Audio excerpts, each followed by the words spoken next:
Hi guys, అందరు ఎలా ఉన్నారు? అందరైతే బాగున్నారు అనుకుంటున్నా. నేను చాలా బాగున్నాను.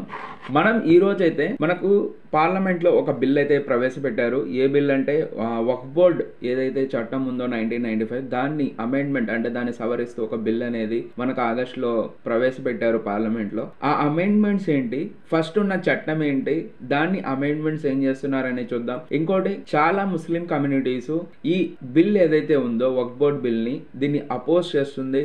ఎందుకు వాళ్ళు ఆ బిల్లుని అపోజ్ చేస్తున్నారు? ఇంకోటి వచ్చేసి మనకు పార్లమెంట్ లో ఈ బిల్లు ముందుకు కూడా సాగకుండా అపోజిషన్ పార్టీస్ ఇంకా అందరూ దాన్ని అపోజ్ చేయడం వల్ల బిల్ అయితే జేపీసీ అంటే జాయింట్ పార్లమెంట్ కమిటీకి అప్పగించారు. ఆ కమిటీ ఇప్పుడు ప్రెస్ రిలీజ్ ఏమి ఇచ్చిందంటే అబ్జెక్షన్స్ పబ్లిక్ నుంచి, ఎన్జిఓస్ నుంచి, ఏవైతే ముస్లిం కమ్యూనిటీస్ ఆర్గనైజేషన్స్ ఇంకా ఏవేవైతే ఉన్నాయో వాళ్ళ నుంచి సజెషన్స్, వాళ్ళ నుంచి అబ్జెక్షన్స్ అవన్నీ తను మెయిల్ రూపంలో, ఇంకోటి ఉత్తరాల రూపంలో తీసుకుంటుంది. అయితే ఫస్ట్ మనం ఈ బిల్లో పెట్టబోయే వాళ్ళు అమెండ్మెంట్స్ అంటే సవరణలు ఏంటి అవి చూద్దాం. ఇంకోటి, అబ్జెక్షన్స్ కూడా మనం కూడా పంపించాలంటే ఎలా పంపించాలి అనేది కూడా నేను ఈ వీడియో లాస్ట్ లో చూపిస్తాను. వక్ఫ్ చట్టం వచ్చేసి 1995 లో మనకు ఈ చట్టం వచ్చింది. ఈ చట్టం యొక్క మెయిన్ ఉద్దేశం ఏంటంటే ఏదైతే ఆస్తి మూవబుల్, ఇమ్మూవబుల్ అంటే కదిలేగలగది, కదలని గలగనేది ఆస్తి ఏదైతే ఉందో ఆ ఆస్తిని కంట్రోల్ చేసేది ఒక వక్ఫ్ బోర్డు. ఆ వక్ఫ్ బోర్డు ప్రతి స్టేట్ లో ఈ వక్ఫ్ బోర్డు సంస్థల్ని స్థాపించారు. అంటే ప్రతి స్టేట్ ఎక్కడెక్కడైతే ఆ కమ్యూనిటీ, ముస్లిం కమ్యూనిటీకి సంబంధించిన ఆస్తులు ఏవైతే ఉన్నాయో, ఎక్కడెక్కడ ఉంటాయో అక్కడ ప్రతి స్టేట్ లో ఈ వక్ఫ్ బోర్డు అనేది ఉంది. అయితే ఇవి ఏం చేస్తుందంటే ఆ ఆస్తిని సమాజంలో జరిగే వాళ్ళ చారిటబుల్ వర్క్స్ గురించి, లేకపోతే వాళ్ళ కమ్యూనిటీలో జరిగే ఏదైనా పుణ్య కార్యాల కోసమైనా కానీ, సాంఘిక ప్రయోజనాల కోసమైనా కానీ ఈ ఆస్తిని ఉపయోగిస్తారు. అయితే మనకు ఏదైతే అమెండ్మెంట్ బిల్ తెచ్చారో ఆ అమెండ్మెంట్ బిల్లు ఈ చట్టం యొక్క పేరును కూడా మార్చింది. ఈ పేరు ఇప్పుడు వాళ్ళు పెట్టిన పేరు ఏంటంటే united waqf management empowerment efficiency development act 1995 గా దీని పేరును కూడా మార్చారు. ఈ వక్ఫ్ 3 రకాలుగా ఏర్పడుతుంది. ప్రాపర్టీ ఏదైతే ఉందో ఇది వక్ఫ్ యొక్క ప్రాపర్టీ అని డిక్లరేషన్ అన్నమాట. దాన్నే మనం వక్ఫ్ అంటాం. అయితే ఈ ప్రాపర్టీ వక్ఫ్ అని డిక్లేర్ చేయడానికే మనం 3 రకాలుగా డిక్లేర్ చేస్తాం. ఒకటి వచ్చేసి ప్రకటనల ద్వారా, అంటే మనమే వచ్చి ప్రకటన చేయడం ఈ ప్రాపర్టీ వక్ఫ్ది అని. అలా ప్రకటించే వ్యక్తి ముస్లిం వ్యక్తులే వాళ్ళు ప్రకటించేస్తారు. అంటే ఇప్పటి నుంచి నా ఆస్తిని నేను వక్ఫ్ బోర్డుకి ఇస్తున్నాను. ఇలా ఎప్పుడు జరిగిందంటే మనకు పాతకాలంలో మన రాజులు, అలాంటి ముఘల్స్ రాజ్యంలో ఎవరైతే ఉన్నారో వాళ్ళు ముస్లిం కమ్యూనిటీ కోసం చాలా మంది డొనేషన్స్ అలాంటివి ఇచ్చారు. వక్ఫ్ బై యూజర్ అనే కాన్సెప్ట్ ఇంకోటి ఉంది. వక్ఫ్ బై యూజర్ కాన్సెప్ట్ అంటే, వక్ఫ్ బై యూజర్ అంటే ఒక ప్రాపర్టీ మనకు మన తాతల నుంచి, మన ముత్తాతల నుండి వచ్చిన, లేకుంటే రాజులు ఎవరైనా డొనేషన్గా ఇచ్చిన ఆ ప్రాపర్టీని ప్రెజెంట్లో దీర్ఘకాలికంగా అంటే కొన్ని సంవత్సరాలుగా వాడుతూ ఉంటారు. ముస్లిం కమ్యూనిటీ సర్వీసెస్ కోసం, వాళ్ళ చారిటబుల్ వర్క్స్ కోసం అయినా కానివ్వండి, సమాజంలో సాంఘిక పనుల కోసం, వాటి కోసం వాడుతుంటారు. అలా యూజ్ చేసే ప్రాపర్టీని వక్ఫ్ బై యూజర్ అంటారు. ఇంకోటి వచ్చేసి వారసత్వం ముగించినప్పుడు వక్ఫ్ అలల్ ఔలాద్ అంటాం దాన్ని. ఇప్పుడు మొఘల్స్ ఉన్నారు. మొఘల్స్ వాళ్ళ ప్రాపర్టీని తరతరాలుగా వాడుతూ వచ్చారు. వాళ్ళ ఏదైతే వక్ఫ్గా నిర్ణయించేస్తారు. అంటే దాన్ని ఇంకా ముస్లిం కమ్యూనిటీలో సర్వీసెస్ కోసం వాడుతూ ఉంటారు. అయితే ఇప్పుడు వచ్చిన చట్టం సవరణలు చేయడానికి తెచ్చిన బిల్లులో ఇదేం చెప్తుందంటే, వక్ఫ్ ప్రకటనలు అంటే ఇప్పుడు నా సొంత ఆస్తి కూడా నేను ప్రకటించాలి వక్ఫ్కి. అంటే నేను ఒక 5 సంవత్సరాల నుంచి ముస్లిం రిలీజియన్ని ప్రాక్టీస్ చేస్తూ ఉండాలి. అయితే ఏం ప్రాక్టీస్ చేయాలి అనేది ఈ బిల్లులో డిఫైన్ చేయలేదు. జస్ట్ వాళ్ళు ఏం చెప్పారంటే ముస్లింగా ప్రాక్టీస్ చేస్తూ ఉండాలి అన్నారు. అమెండ్మెంట్ బిల్లులో వక్ఫ్ ఔలాద్కి వాళ్ళు చేసిన అమెండ్మెంట్ ఏంటంటే, వాళ్ళ వారసులు కానీ, మహిళలు కానీ ఎవరైనా ఉంటే, ఆ ఆస్తులకు సంబంధించిన వాళ్ళు ఉన్నా కానీ వాళ్ళకి దాని మీద హక్కులు ఉంటాయని చెప్పేసి అమెండ్ బిల్లో ఇప్పుడు తెచ్చింది. ఈ అమెండ్ బిల్లో ఇంకోటి చేసింది ఏంటంటే వక్ఫ్ బై యూజర్ అనే కాన్సెప్ట్, ఆ కాన్సెప్ట్ని తీసేసింది అనమాట. ఇప్పుడు ఇచ్చేసున్నారో, డొనేషన్గా ఇచ్చేసున్నారో అలాంటి ల్యాండ్ని కూడా ఇప్పుడు సర్వే చేస్తున్నారు. ప్రభుత్వ ఆస్తిని వక్ఫ్గా పరిగణించుట. ఈ బిల్ ఏం చెప్తుందంటే, వక్ఫ్ బోర్డు ఏదైనా ఒక ప్రాపర్టీని యూజ్ చేస్తున్నప్పుడు వీళ్ళు ఒక సర్వే, ఇప్పుడు నేను చెప్పాను కదా వక్ఫ్ బై యూజర్ అనే కాన్సెప్ట్ని తీసేశారని చెప్పేసి, ఈ కాన్సెప్ట్ తీసేయడం వల్ల ఏమైందంటే ఇప్పుడు సర్వేస్ ఎక్కువ అయినాయి. ఇప్పుడు ఇలా సర్వే చేసే టైంలో కానీ ఆ ప్రాపర్టీ గవర్నమెంట్ దాన్ని వాళ్ళు డిక్లేర్ చేశారు అంటే ఆ ప్రాపర్టీ అంతా ఆ జిల్లా కలెక్టర్ ఎవరైతే ఉంటారో వారి పేరు మీద ఆ ప్రాపర్టీని అంతా మార్చేస్తారు. అలా మార్చిన తర్వాత దాన్ని ఆ స్టేట్ గవర్నమెంట్కి రిపోర్ట్ని సమర్పిస్తారనమాట. ఎప్పుడైతే అది గవర్నమెంట్ యొక్క ఆస్తి అని వాళ్ళు డిక్లేర్ చేస్తారో వాళ్ళ రెవెన్యూ రికార్డ్స్లో కూడా ఆ ఆస్తి యొక్క డీటెయిల్స్ని వాళ్ళు సవరిస్తారు, అంటే వాటిని కూడా కరెక్షన్ చేసుకుంటారు. వక్ఫ్ అని ఒక ఆస్తిని నిర్ణయించే అధికారం. అయితే ఒక ఆస్తి వక్ఫ్ బోర్డుదా కాదా అని చెప్పేసి నిర్ణయించడానికి వక్ఫ్ బోర్డే దాని మీద పవర్స్ కలిగి ఉంటుంది. అయితే ఈ బిల్లుతో ఏంటంటే ఆ పవర్స్ని వక్ఫ్ బోర్డు నుంచి తీసేసుకుంటారు.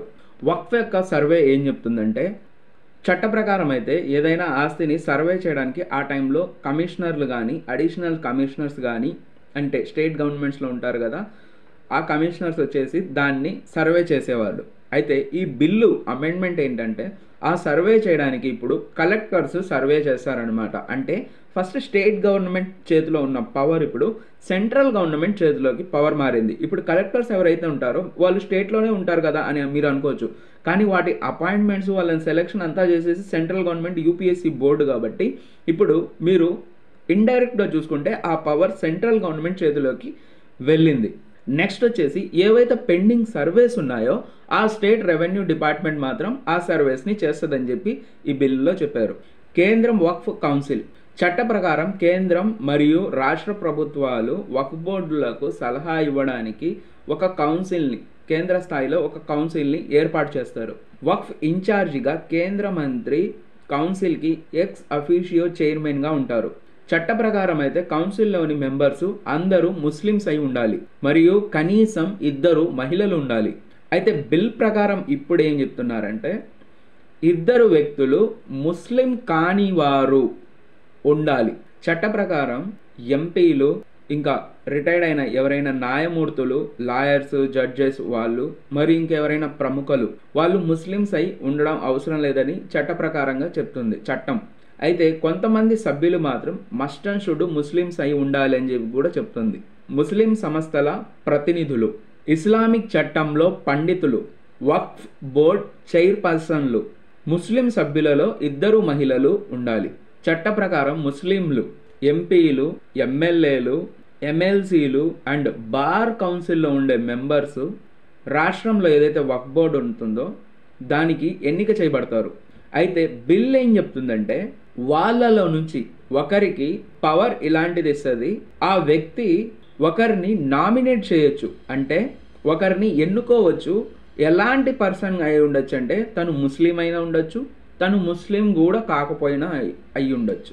బోర్డులో 2 ముస్లిం కాని వ్యక్తులు సభ్యులై ఉండాలి బిల్లు ప్రకారంగా, ఇప్పుడు చేస్తున్న అమెండ్ బిల్ ప్రకారంగా. ఒకరు వచ్చేసి షియా, ఇంకొకరు సున్నీ, ఇంకొకరు వచ్చేసి వెనకబడిన ముస్లిం తరగతుల నుండి ఉండాలి. ఆ రాష్ట్రంలో కానీ వక్ఫ్ బోర్డు ఉంటే దాంట్లో బొహరా నుంచి లేదా అఘానీ నుంచి వ్యక్తులు సభ్యులుగా ఉండాలి. చట్ట ప్రకారం అయితే బోర్డులో ఆ సభ్యుల్లో 2 మహిళలు అయి ఉండాలి. బిల్లు ప్రకారంగా అయితే ఇప్పుడు బోర్డులో సభ్యులు 2 మహిళలు, ముస్లింలు ఖచ్చితంగా ఉండాలి.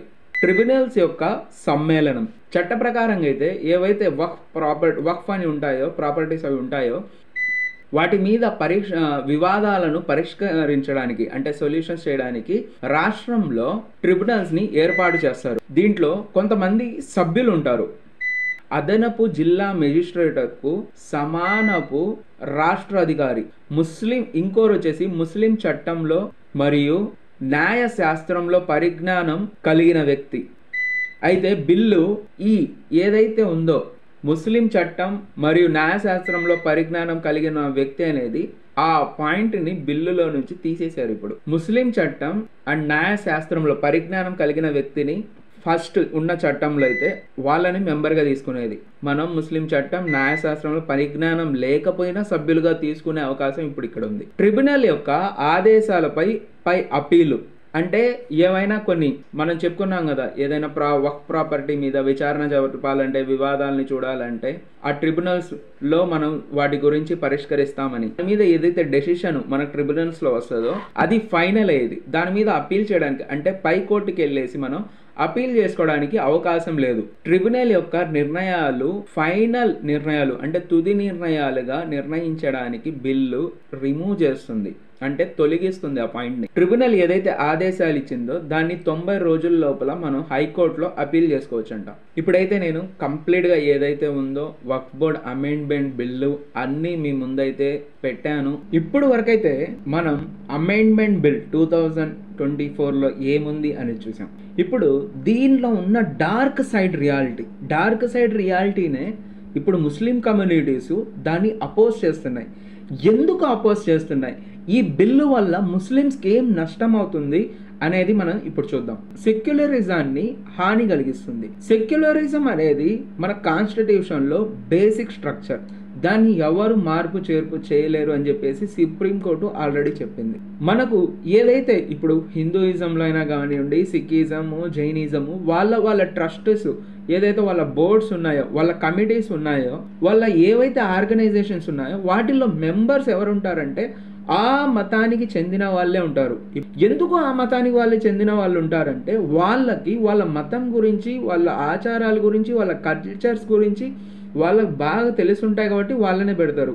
సేమ్ అలాగే ఇప్పుడు వక్ఫ్ బోర్డులో ఏం చేశారంటే మెంబర్స్ని మనం నాన్ ముస్లిమ్స్ని కూడా చేర్చొచ్చు అని చెప్పి ఒక ప్రొవిజన్ పెట్టారు.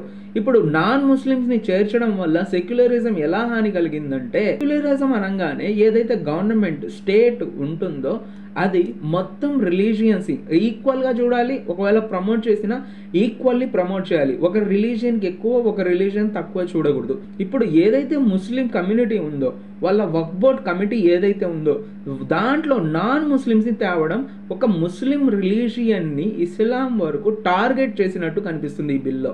అందుకని ఇది సెక్యులరిజంకి హాని కలిగిస్తుంది. ఇంకోటి, ఈ బిల్ మనకు ఫండమెంటల్ రైట్స్ మన కాన్స్టిట్యూషన్లో ఉన్నాయి.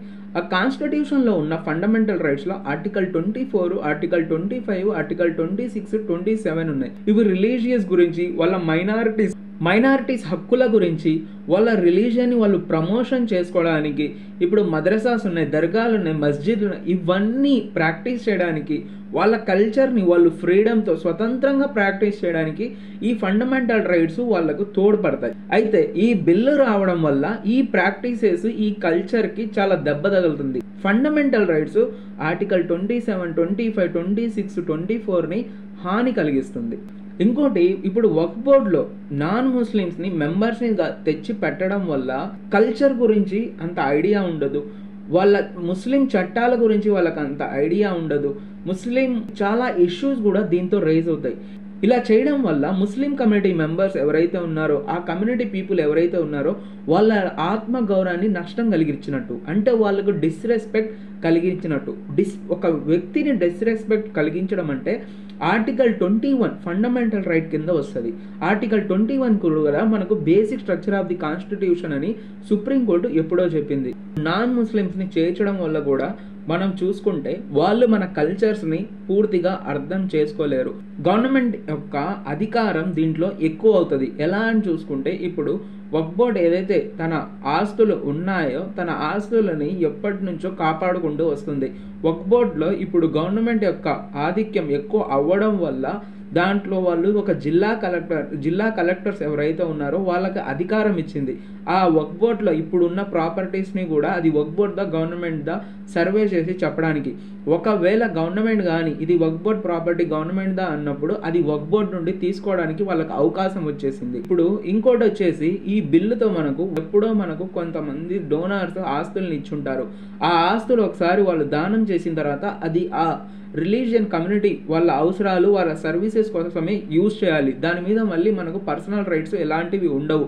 అంటే ఏవైతే ప్రాపర్టీస్ అప్పుల్లో డోనర్స్ ఇచ్చారో ఇప్పుడు వాళ్ళు ఎవరైనా ఉన్నా, వాళ్ళ వారసత్వం కలిగిన ఆడవాళ్ళు మగవాళ్ళు ఉన్నా కానీ వాళ్ళు వచ్చేసి దాని మీద ఎక్కువగా వివాదాలు కూడా చేయవచ్చు. వాటి మీద మాకు హక్కులు ఉన్నాయి, మా ప్రాపర్టీ మళ్ళీ మాకు ఇచ్చేయమని.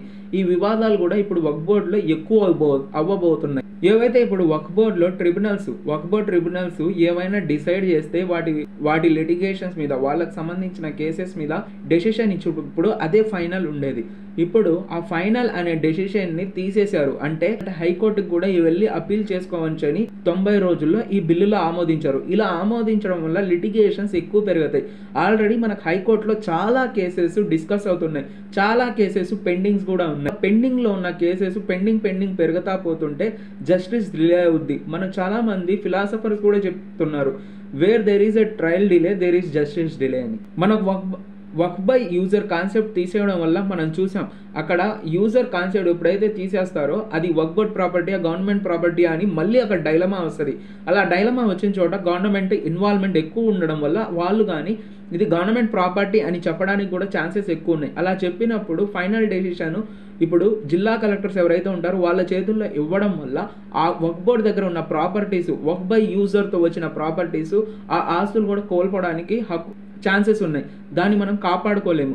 అలాగే ఇప్పుడు ఇంకోటి మనం ఏం చెప్పారంటే వక్ఫ్ అలాల్ ఔలాద్ అని చెప్పేసి ఒక కాన్సెప్ట్ ఉంది. దాంట్లో ఏంటంటే ఎవరైతే మా తాతలు వక్ఫ్ బోర్డు కోసం ఇచ్చేశారో, వక్ఫ్ బోర్డు కోసం ఆస్తులు ఇచ్చేశారో ఆ ఆస్తుల మీద వాళ్ళ వారసులకి ఎలాంటి హక్కులు ఉండవు అని చెప్పేసి వక్ఫ్ అలాల్ ఔలాద్ లో ఉండేది.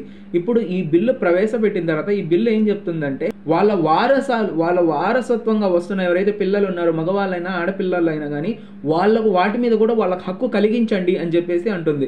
అలా కలిగించడం వల్ల చాలా మంది వక్ఫ్ బోర్డుకి ఇప్పుడు సంప్రదించి వాళ్ళకు దాని మీద రైట్స్ కావాలని చెప్పేసి వివాదాలు కూడా లేపచ్చు, ఘర్షణలు కూడా రావచ్చు. ఇంకా ముందు పోను సొసైటీలో నాన్ వైలెన్స్ కూడా క్రియేట్ అవుద్ది. ఫస్ట్ మనకు వక్ఫ్ బోర్డులో ట్రిబ్యునల్స్ ఉన్నాయి. ఆ ట్రిబ్యునల్స్ లో మెంబర్స్ గా ఉండే వాళ్ళకి ఎలాంటి విషయం చెప్పారంటే ముస్లిం చట్టాల మీద, ముస్లిం యొక్క కల్చర్స్ మీద, వాళ్ళ రిలీజియన్ మీద పరిజ్ఞానం కలిగి ఉండాలి, అలాంటి వాళ్ళని మెంబర్స్గా తీసుకుంటామన్నారు. అయితే ఈ బిల్లు ప్రవేశపెట్టిన తర్వాత ఏమైందంటే అలాంటి పరిజ్ఞానం అవసరం లేదు అని చెప్పేశారు. అలాంటి పరిజ్ఞానం లేదు అని చెప్పినప్పుడు ట్రిబ్యునల్స్లో ఏదైనా డెసిషన్ వచ్చినప్పుడు వాళ్ళకు ఆ కల్చర్ మీద, ఆ రిలీజియన్ మీద ఐడియా లేనప్పుడు వాళ్ళు ఒక డెసిషన్కి చేరుకునే దాంట్లో చాలా తప్పు డెసిషన్స్ కూడా తీసుకుంటారు. అప్పుడు తప్పు డెసిషన్స్ తీసుకున్న చాలా ఎవరైతే ఆ అప్పీల్ కోసం మళ్ళీ హైకోర్టుని సంప్రదించాల్సి వస్తుంది, మళ్ళీ అక్కడ లిటిగేషన్స్ కూడా పెరుగుతాయి. ఇలా చేయడం వల్ల కమ్యూనిటీలో, ముస్లిమ్స్ కమ్యూనిటీలో ఏదైతే ఉన్నాయో ఆ ప్రాబ్లమ్ సొల్యూషన్స్ అవ్వడానికి కూడా చాలా డిలేస్ కూడా అవుతాయి. ముస్లిం చట్టాల మీద, ముస్లిం కల్చర్ మీద అవగాహన, పరిజ్ఞానం లేనందువలన డెసిషన్స్ కూడా తప్పుదావ పట్టే అవకాశం ఉంది.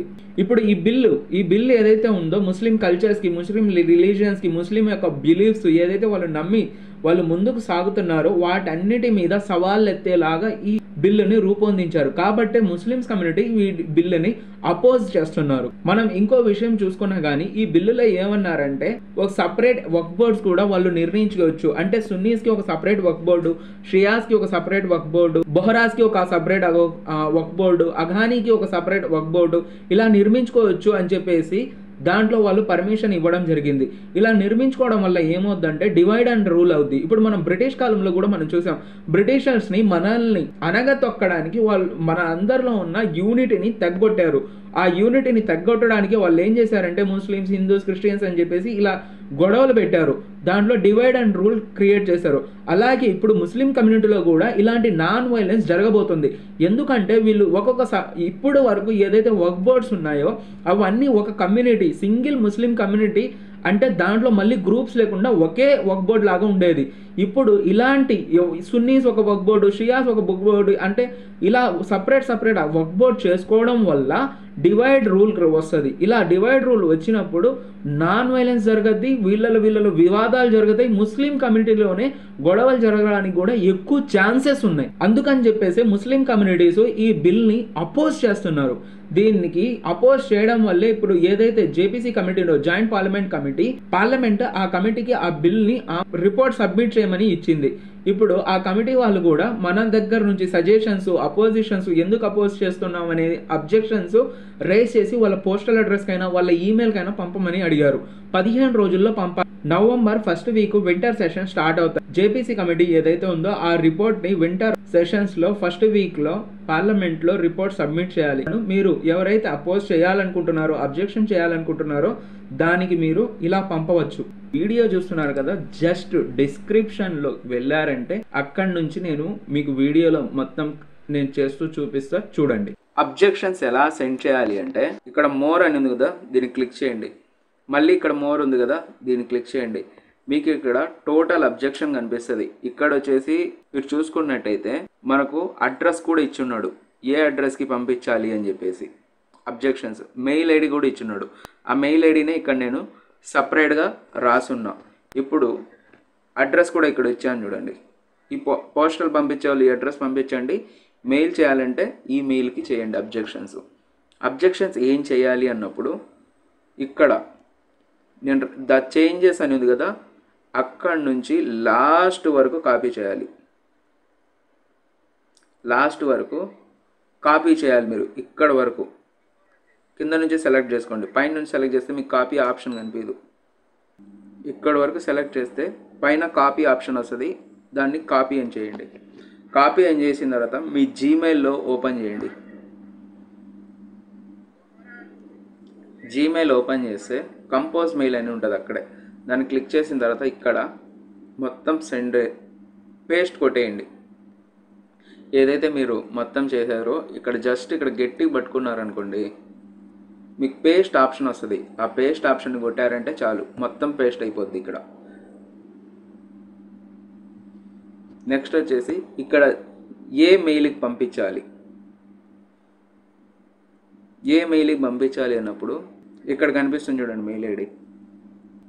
ఈ మెయిల్ ఐడిని కాపీ చేసుకోండి. Copy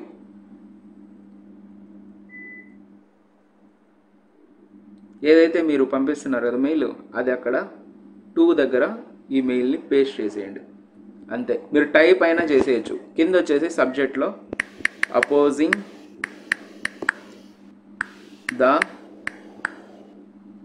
changes by the changes introduced by the Waqf amendment